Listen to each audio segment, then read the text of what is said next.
एक प्रेम कहानी। हम लोग लगभग हम उम्र के थे। वो दूर का रिश्तेदार था मेरा। वह मुझसे कुछ महीने में छोटा था। मैं रिश्ते में बड़ी थी। वह बचपन से ही हर छुट्टियों में हमारे घर आता था और हम दोनों की दोस्ती तब हुई जब वह 6 या 7 वर्ष की मेरी थी और 5 या 6 वर्ष का वह रहा। हम दोनों रिश्तेदार भी थे और अच्छे दोस्त भी थे। वह जब भी शहर से मेरे घर आता था तो घर में हलचल सी हो जाती। माँ बाबूजी भी उससे बहुत प्यार करते थे। छुट्टियाँ ख़त्म हो जाने के बाद वह चला जाता अपने शहर। पहले वह हमारे रिश्तेदार यानी हमारे माता पिता उनके माता पिता के साथ आता था। जब वो थोड़ा बड़ा हुआ तब उनके घर वाले बस स्टैंड पे बैठा देते और हमारे बाबूजी उसे बस स्टैंड पे उतार लेते। हमारा बचपन इसी तरह हंसी खुशी में बीतता रहा। वैसे हम दोनों अपने अपने स्कूलों में एक ही क्लास के छात्र थे, मगर वह पढ़ने में मुझसे बहुत ज़्यादा होशियार था।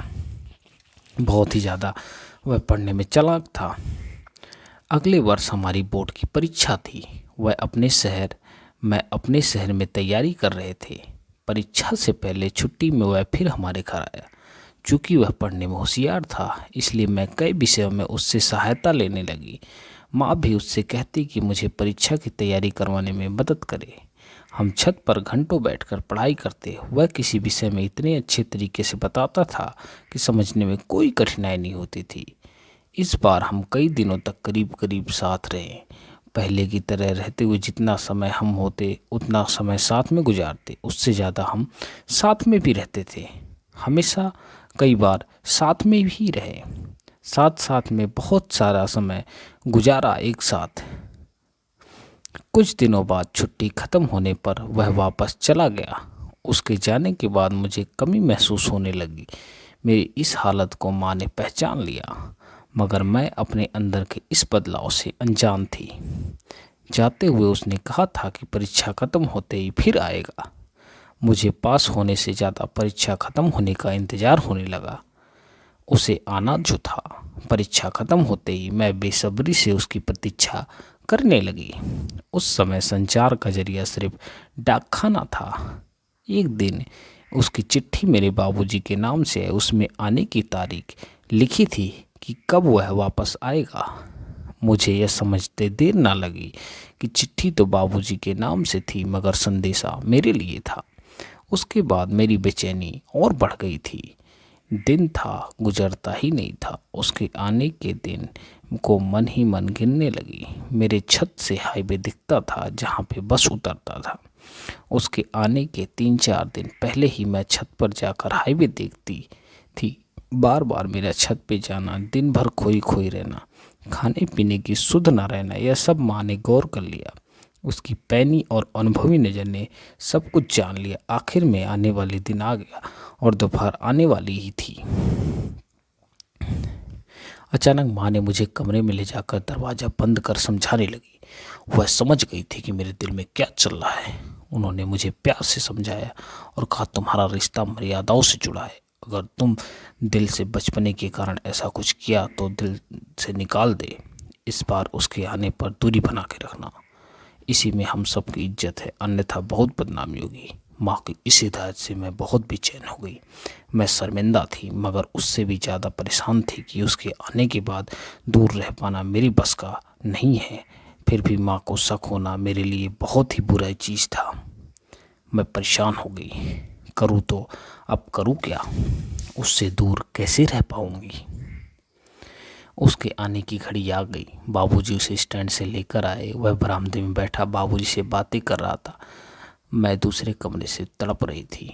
माँ से बातें करने का लहजा भी तरह नहीं था। वह अनमने तरीके से बात कर रही थी। माँ, यह मुझे बहुत बुरा लगा कि उससे कितना बुरे तरीके से बर्ताव से बात कर रही है। वह भी रुक रुक कर मतलब की बातें करता था। मैं समझ रही थी उसकी नज़रें मुझे खोज रही होंगी। माँ ने आंगन के पार वाले कमरे में उसका बैग ले जाकर रखा। साथ ही उसे यह कहा, बस से सफ़र से थक गया होगा, इसलिए थोड़ा आराम कर ले, खाना तैयार होने पर बुला लेंगी। मैं अलग कमरे के पिंजड़े में कैद पंछी की तरह तड़प रही थी। बहुत ज़्यादा तड़प रही थी।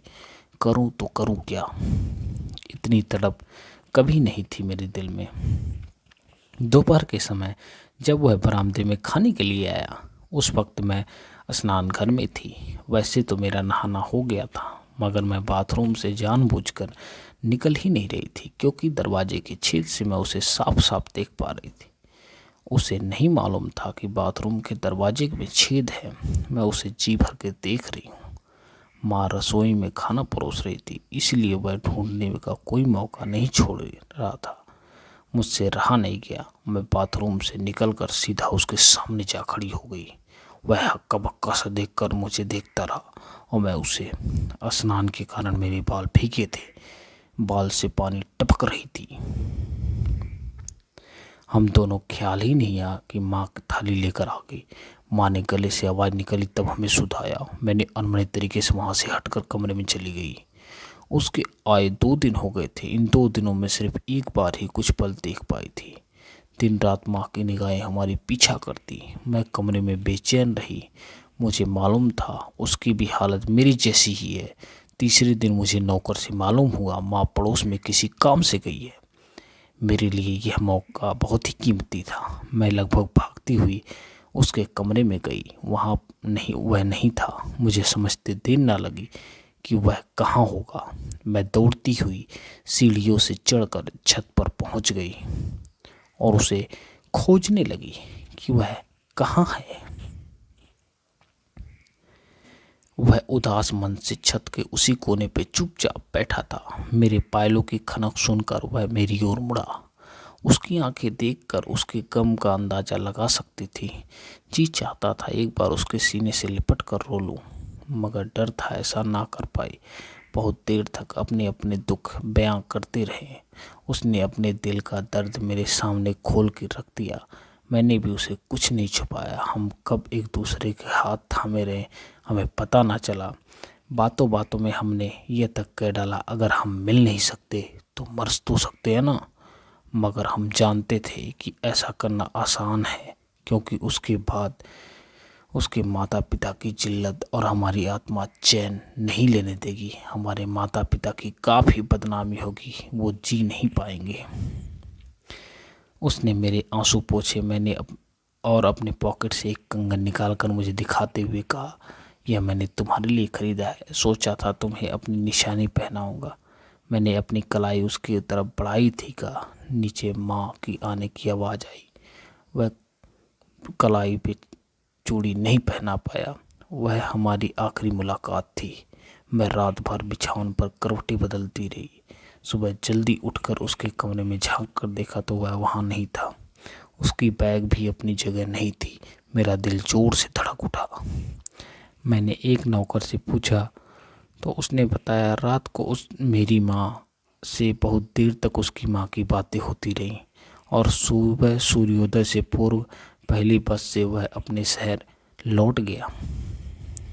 पता ही नहीं चला कब वह अब उस बस से निकल गया। कुछ वर्ष बीत गए, उसका कोई पत्र नहीं आया। कभी भी उसके रिश्तेदारों परिवारों से उसके बारे में मालूमात हो जाता था। कभी कभी पढ़ाई पूरी हो जाने के बाद बाबूजी ने मेरी शादी एक अच्छे परिवार में तय कर दी। लड़का सुंदर था। मैंने तस्वीर देखे बिना ही हाँ कर दी। आखिरी मुलाकात के 4 वर्ष बाद मेरी शादी की शरीक होने आया।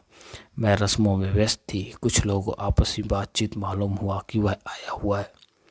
मेरा दिल वर्षों बाद फिर से धड़क उठा। रस्मों को निभाते हुए मेरी नज़रें उसे ढूंढ रही थी, मगर वह कहीं नहीं दिखा।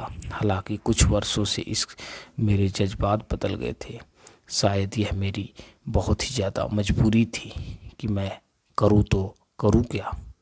इस जगह पे मैं अभी कुछ नहीं कर सकती, इसीलिए अपनी भावनाओं पे मैं काबू भी रख रही थी, लेकिन करूँ तो करूँ क्या। मैंने किसी तरह उसे एक बार देखना चाहती थी। माँ शादी की रस्मों में व्यस्त थी। रिश्तेदार और मेरी सहेलियों ने मुझे साज श्रृंगार कर दिया था। तभी बारात आने की खबर सुनकर सभी देखने चली गई। कमरे में सजी धजी मैं अकेली थी। दरवाजे पर किसी के चलने की आवाज़ सुनकर मैंने मुड़ के देखा तो वह दरवाजे पे खड़ा था। धीरे धीरे चलता हुआ मेरे करीब आकर खड़ा हो गया। मैं उसकी आंखों में अपनी तड़प देखकर ठिठक गई। हम दोनों चुपचाप एक दूसरे को देख रहे थे। हम कुछ नहीं कह पा रहे थे, मगर सब कुछ समझ रहे थे। उसने कहा, खुश हो? मैंने मुश्किल से हाँ में सिर हिला दिया।